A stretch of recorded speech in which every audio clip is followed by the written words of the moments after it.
Comida. ¿Sabes que no puedo dejar de pensar en ello? ¿Sí?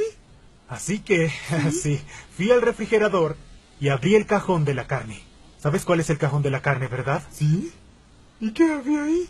Bueno, te diré qué había ahí. ¿Sabes qué es el tocino? Eso que es tan saladito y sacrilegioso. ¿Sacrilegioso? Sí. Así es. ¿Sí? Pues bueno, lo saqué de ahí y pensé, ¿Sí? si a quién le gustaría un pedazo de tocino. Pues a mí, y me lo comí. ¡No! ¡No!